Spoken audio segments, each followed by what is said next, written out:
simplement dire que nous devons accepter de vivre africain. C'est la seule façon de vivre libre et de vivre digne. On n'a pas pu avoir un attaquant qui peut nous marquer. Et ça, c'est vraiment le sempiternel problème de l'équipe A et de l'équipe A'. Le Nigérien connaîtra ses glorieuses, c'est-à-dire ses plus belles années de performance et de résultats probants. Au sommaire de cette édition, le président de la République, Issoufou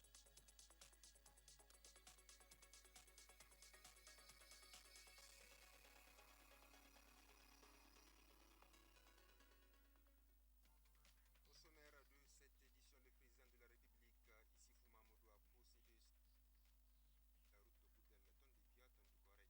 À suivre les échos dans un instant. La marche républicaine du 17 février dernier, qui selon certaines rumeurs, les manifestants ayant pris part auraient donc monnayé leur déplacement, des rumeurs qui ont suscité un commentaire de la rédaction de la télévision Dunia. Et puis, mobilisation autour des forces de défense et de sécurité, le gouvernement initie une campagne de sensibilisation dans la région de Maradi.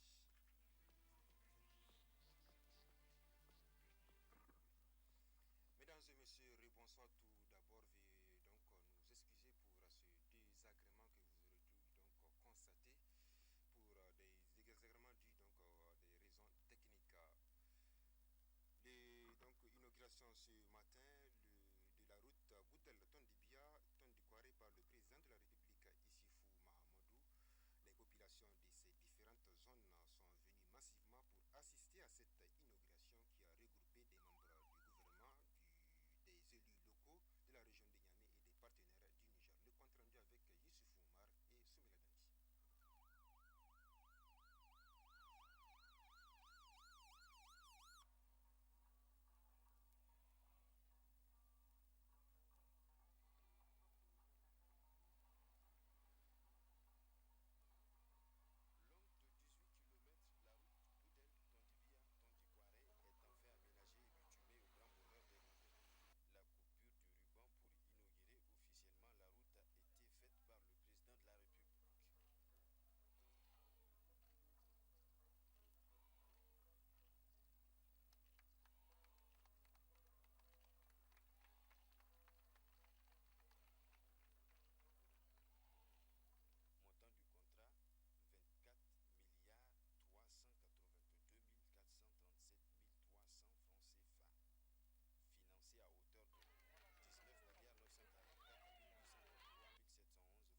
que ceux qui ont marché le mardi dernier ont été achetés.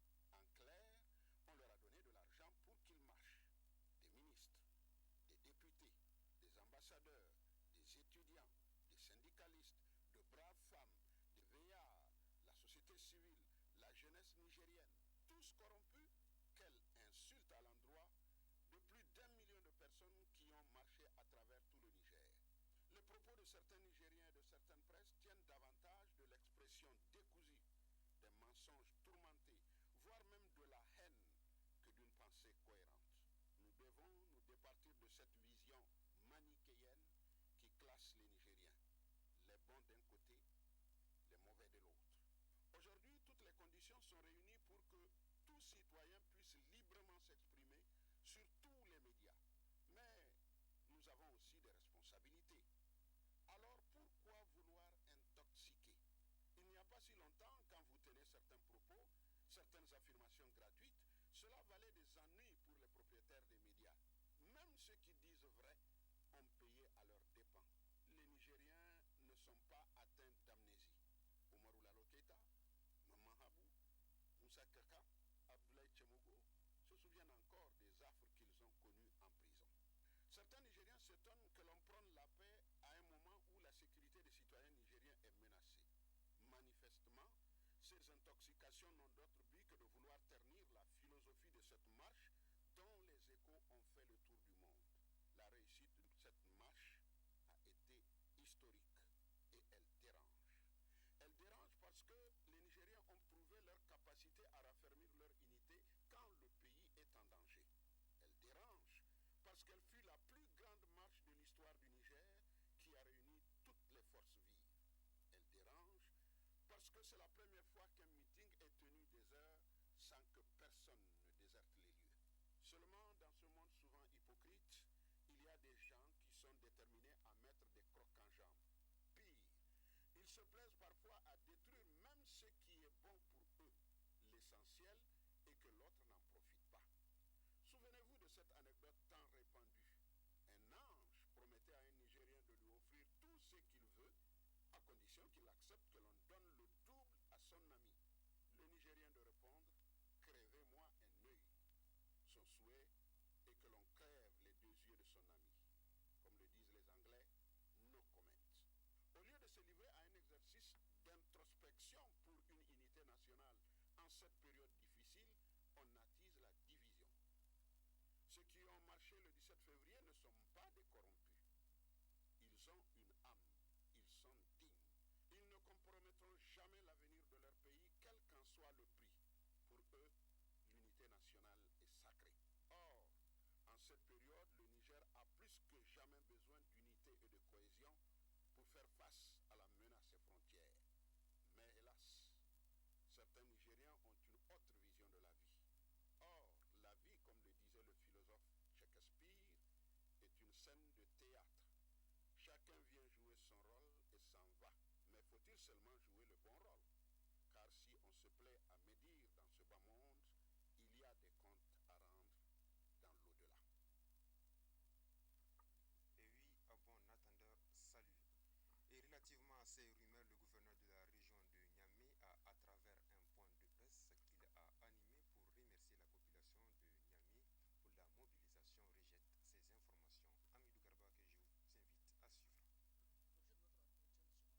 L'objet de notre entretien de ce matin, c'était pour rendre hommage à la population de Niamey au vu de la forte mobilisation que cette population a eu à faire la démonstration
population féminine, les scolaires, vraiment, je pense que on peut tout dire,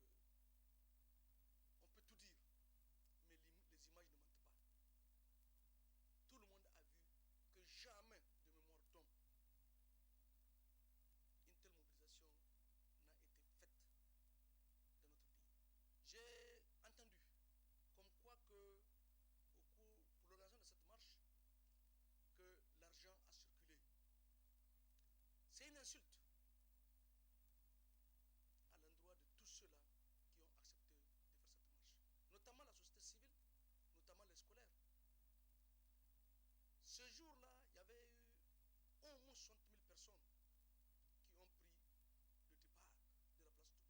Je les mets au défi de me démontrer par des preuves et des bons témoins que quelqu'un aurait reçu un franc. Seulement, j'ai dit que peut-être, bon, c'est le jeu des politiciens, ça peut se limiter entre les clans politiques. C'est admis.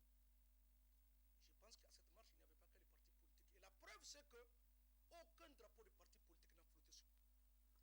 La mission de sensibilisation et de mobilisation des populations de la région de Maradi contre le groupe Boko Haram, conduite par le ministre des Postes, était dans le département de Tissawa et Meahi. Objectif, demander le soutien et la collaboration des populations en faveur des forces de défense et de sécurité nigériennes. N'est-ce pas, Alzuma Senisouela?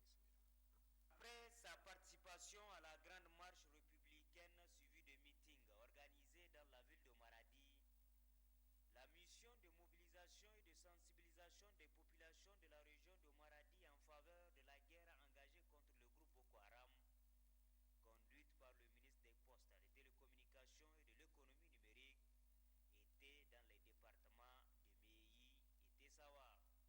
Dans ces deux départements, le ministre a assisté à 2 GM meetings pour échanger avec les populations sur les questions de sécurité nationale et la menace que représente le groupe Boko Haram pour la République du Niger. Au niveau de chaque étape, le ministre et sa délégation se sont adressés aux populations dans un langage clair et convergent. Mobilisons-nous contre le groupe Boko Haram et aidons nos forces de défense et de sécurité à l'éradiquer. Un objectif atteint selon le chef de la mission. Je pense qu'au vu de l'engouement que nous avons constaté lors de la grande marche dans la commune de Maradi, de l'étape de Meahi et celle de Tessawa, nous pouvons, sans risque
seulement de l'information, d'analyse et de construction juridique qui, du coup, dépoussière en quelque sorte le rôle de l'éditeur, puisque nous sommes, de fait, grâce à vous, Monsieur le ministre,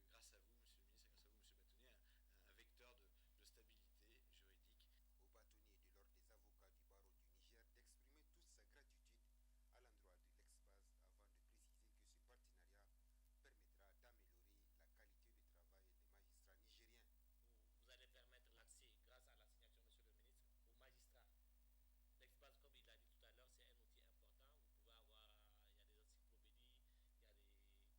L'Exbase, comme il l'a dit tout à l'heure, c'est un outil important. Vous pouvez avoir, il y a des encyclopédies, il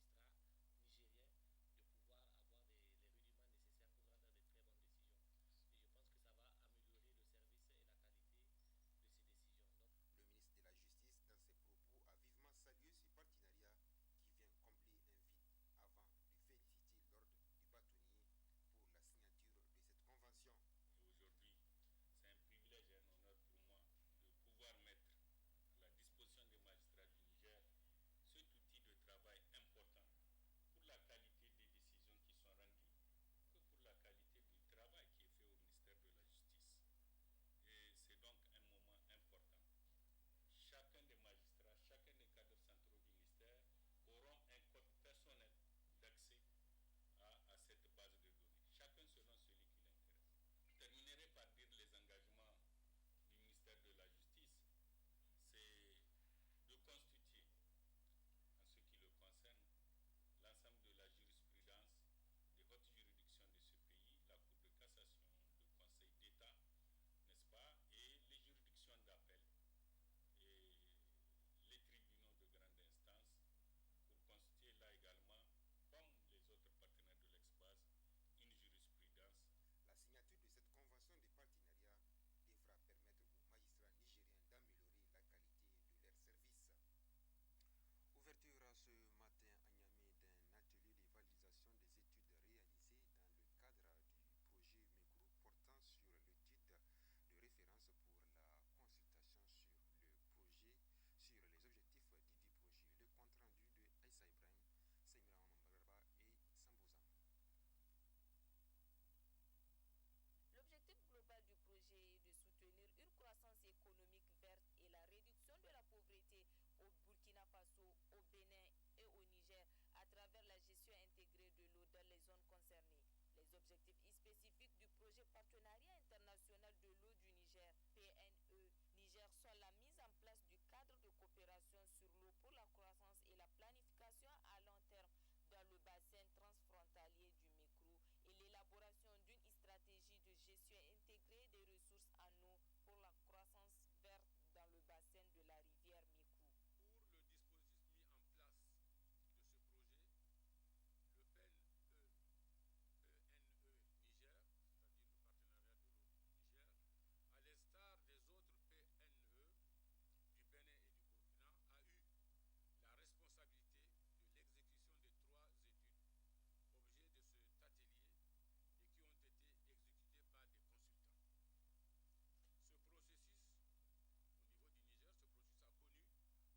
Ce processus, au niveau du Niger, ce processus a connu beaucoup de retard liés en partie à des consultations qui se sont révélées infructueuses et à des changements intervenus dans les organes du PNE Niger lors de son assemblée générale du 13 décembre 2014.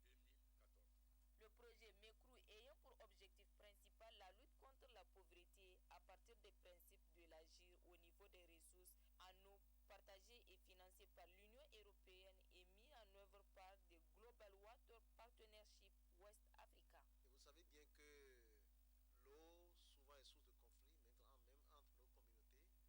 Donc il est question dans le cadre de ce projet de se regarder à partir d'une convention qu'on va signer entre ces 3 pays pour s'accorder sur le fait qu'on veut ensemble gérer ces ressources, connaître la potentialité que nous avons au niveau de ce bassin pour identifier des ouvrages spécifiques en tenant compte bien sûr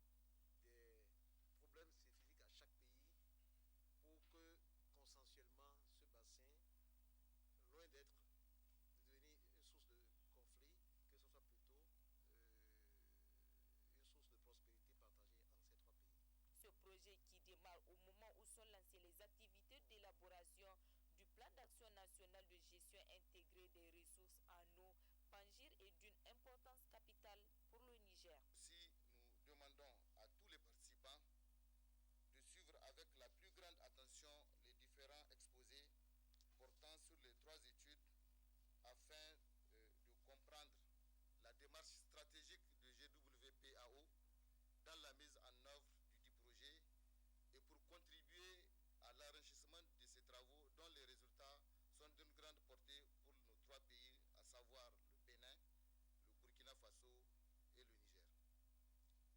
Sur ces vœux, je déclare ouvert l'atelier sur la validation des 3 études portant sur. Donc, la première étude, c'est le diagnostic institutionnel et l'inventaire des projets exécutés ou en cours d'exécution.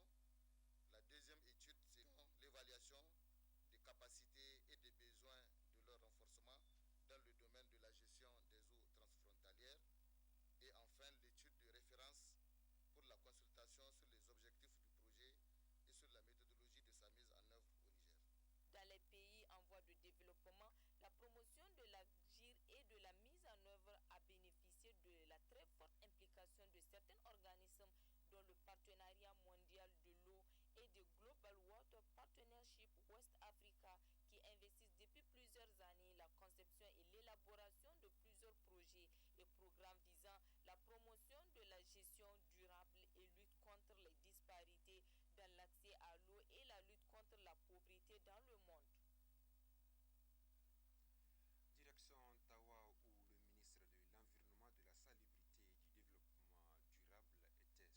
des travaux de récupération des terres dégradées dans les zones d'intervention du projet d'aménagement du bassin versant de Badagishiri. Objectif constater les résultats qui ont été réalisés au titre de l'année 2014. On fait le point avec Asma Amadou et Mamara Youssef. Cette visite du ministre de l'Environnement, de la Salubrité urbaine et du Développement durable sur les sites des travaux de récupération des terres dégradées dans la zone d'intervention du projet d'aménagement et de gestion du bassin versant de Badagishiri a pour objectif de constater de visu les réalisations concrètes qui ont été faites sur ces différents sites au titre de l'année 2014 pour une prévision de 2540 hectares de terres dégradées. 2300 hectares ont été récupérés, soit un taux de réalisation de 90%. Le maire de la commune urbaine de Lela a salué l'État nigérien et l'Agence française du développement qui a financé ce projet. Vraiment, c'est une grande joie. Je ne sais même pas les mots utilisés pour que vraiment remercier non seulement l'État du Niger, mais aussi le barre de fonds, l'AFD, vraiment pour ce grand appui pour notre population, la population de Nataradé et les villages environnants. Je veux dire Dieu merci.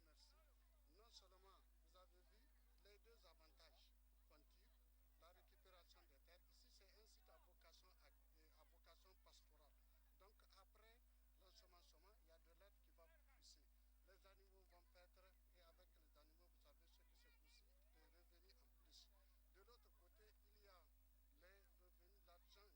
Vous avez entendu de la bouche des bénéficiaires qu'avec cet argent, ils arrivent à nourrir leur famille, mais aussi à donc combler d'autres dépenses quotidiennes des familles. Donc vraiment, Dieu merci. Merci donc au ministère de l'Environnement, merci au projet, donc bassin versant, merci à l'AFD. En tout cas, je souhaite que ça continue incessamment. Ces travaux à haute intensité de main-d'œuvre qui a mobilisé plus de 2000 jeunes sur les 26 chantiers ouverts pendant une période de 3 à 6 mois pour un montant chiffré à 320 millions de francs CFA fait la fierté des bénéficiaires. Zan sai ban da haƙi in ban da 'yan tuwa in sai in sa hura da ɗan nama kare da sai jikoki ɗan sati ne in iza su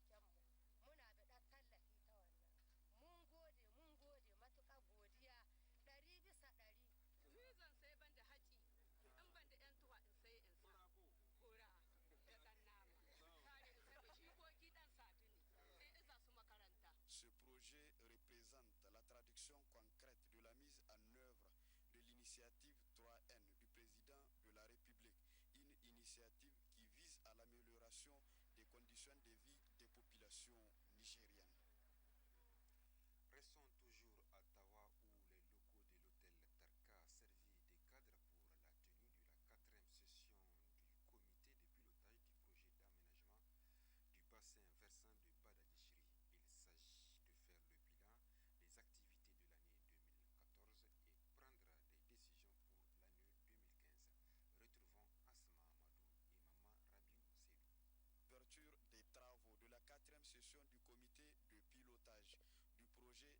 d'aménagement et de gestion du bassin versant de Badaguichiri, le gouverneur de la région de Tawa, le directeur de l'Agence française du développement AFD ont tour à tour pris la parole pour situer l'importance de ce projet d'un coût global de l'ordre de 8 milliards de francs CFA et conjointement financé par l'AFD, Agence française de développement et l'État du Niger, pour une durée de 5 ans, intervient dans 7 communes réparties dans 4 départements de la région de Tawa, à savoir Bagaroua, Bouza, Keta et Ilela. Dans son discours d'ouverture de cette session, le ministre de l'Environnement, de la Salubrité urbaine et du Développement durable a énuméré les réalisations qui ont été faites. Je puis vous assurer que c'est sur instruction expresse de son Excellence, Monsieur le Premier ministre, chef de gouvernement, je suis venu à Ottawa lancer cette réunion du comité de pilotage de ce projet. Ma visite d'hier sur la zone d'intervention du projet m'a réconforté dans cette position, tant la mobilisation, la participation des populations et leur engouement aux activités du projet étaient appréciables, montrant ainsi que les objectifs du projet coïncident avec leurs besoins. Mesdames et messieurs, le projet Badaguichiri, dont la convention de financement a été signée depuis le 27 mars 2009 et dont le lancement officiel a vu le jour en mars 2011, a fait plusieurs réalisations, dont notamment l'élaboration des PDC des communes de Bagaroua, Garhanga et Tamaské, la mise en place de 116 commissions foncières de base COFOP réparties dans les 7 communes d'intervention du projet, la mise en place du cadre de concertation intercommunale permettant un aménagement concerté, cohérent et sécurisé du bassin, une gestion équitable et durable des ressources naturelles, la récupération de 2600 hectares de terres dégradées, la production et la plantation de plus de 210 000 plants forestiers et fruitiers sur 37 sites, le renforcement des capacités des cadres du projet et des services techniques partenaires. En dehors de la présentation du bilan d'activité 2014, cette 4e session du comité de pilotage de ce projet est mise à profit pour prendre les décisions importantes concernant la poursuite du projet à travers l'examen et la validation du plan de travail et budget annuel 2015 en prenant en compte la nouvelle situation du projet. Et puis, suite au non-respect du protocole d'accord du 8 mai avec le ministère, les agents du syndicat des travailleurs du pétrole ont décidé d'aller en grève de 48 heures. En grève de 48 heures observée à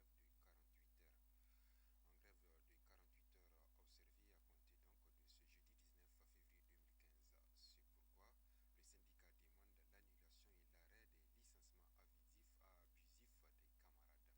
La grille salariale telle que promise dans ce protocole d'entente du 23 septembre 2014, la mise en place d'un statut et règlement intérieur pour le bon fonctionnement des sociétés, le paiement du 3e mois datant du protocole de mai 2014 au niveau des sociétés qui ne l'ont pas encore appliqué, et l'implication et l'identification des postes à risque. Suite toujours de ce journal, la commune urbaine d'Agadez a désormais son parking réservé aux camions gros porteurs. Les travaux de construction ont été financés sur fonds propres de la commune. Le compte rendu avec Ramedel Alassane. Financé intégralement sur fonds propres, la mairie d'Agadez vient de procéder à l'inauguration officielle du parking gros porteur de la commune urbaine. Ceci en présence des plus hautes autorités de la région, des chefs coutumiers et des acteurs issus du secteur des transports. C'est un agréable devoir pour moi de présider la cérémonie d'ouverture du parking pour gros porteurs financiers sur les fonds propres de la commune urbaine d'Agadez. Ce n'est un secret pour personne que la ville d'Agadez, compte tenu de sa situation géographique, reliant ouest africaine et les pays du Maghreb, a besoin d'infrastructures viables et durables pour arrêter le flot ininterrompu de camions gros porteurs qui désarment nos sociétés minières et ravitaillent la capitale de l'Aïr en denrées de toutes sortes. Outre ces services, il sert de base de départ pour tous migrants nationaux ou étrangers. Mesdames, Messieurs, l'importance de cet ouvrage n'est point à démontrer. Je voudrais cependant citer quelques quelques-uns des avantages qui vont tirer les uns et les autres. L'installation du nouveau parking permettra de désengorger l'autogare et ses environs, et ce qui réduira les risques inhérents, dont entre autres l'embouteillage et les accidents. Tout en souhaitant de faire bon usage de leurs nouveaux joyaux, le secrétaire général du gouvernorat d'Agadez a prodigué quelques conseils aux transporteurs. Donc la construction de ce parking vient donc nous fluidifier la circulation au niveau de la ville d'Agadez. Je voudrais profiter également pour demander aux transporteurs, compte tenu du contexte, sachez donc ce que vous transportez, sachez qui vous transportez. C'est très important, en tout cas compte tenu du contexte dans lequel nous vivons actuellement. Au terme de cette cérémonie, marquée par des séances d'animation et plusieurs interventions prononcées par les responsables syndicaux issus du secteur des transports, une visite guidée aura permis aux officiels de constater que les transporteurs ont déjà pris possession.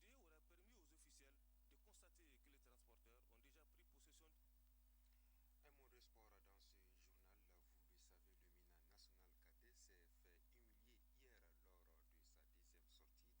joue ici même à Niamey. Une désillusion pour le MENA et ses supporters qui ne cachent d'ailleurs pas leur déception. Propos recueillis par Inosebou sur les images de Sambozan.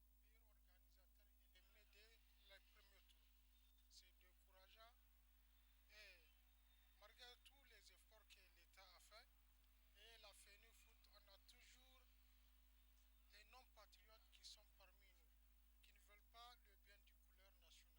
Ça fait mal d'être éliminé en tant que pays organisateur du football. C'est un jeu et ainsi va la vie. Le fait d'organiser d'ailleurs ce championnat de jeunes, c'est une occasion pour que demain nous puissions mieux se préparer pour des championnats juniors et pourquoi pas la Coupe d'Afrique senior même. Donc l'élimination de notre équipe fait mal, comme je viens de le dire, mais ainsi va le football et c'est tout ce que je peux dire par rapport à ça. Vraiment, je dirais pas un échec, mais ça fait très mal quand même. Mais en football, on dit l'échec, c'est de ne pas avoir d'ambition.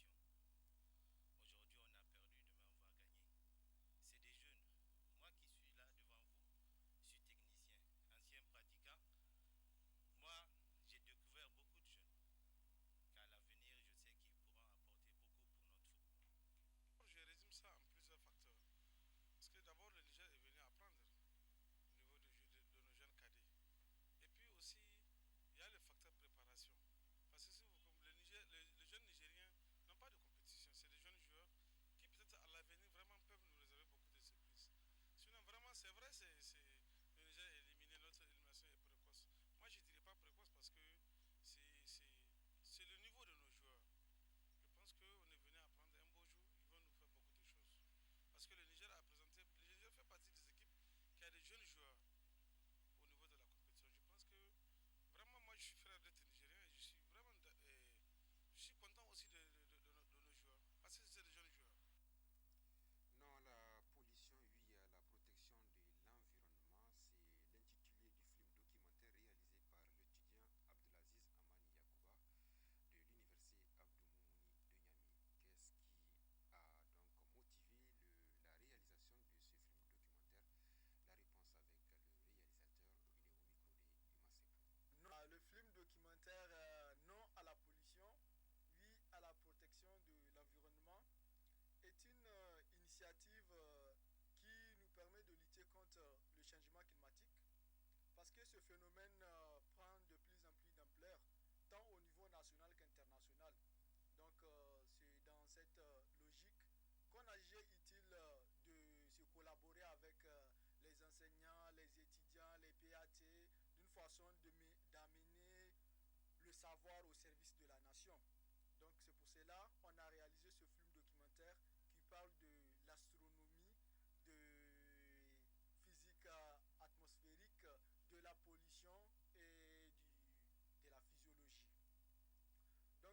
non à la pollution, oui à la protection de l'environnement est une initiative qui permet de lutter contre le changement climatique à travers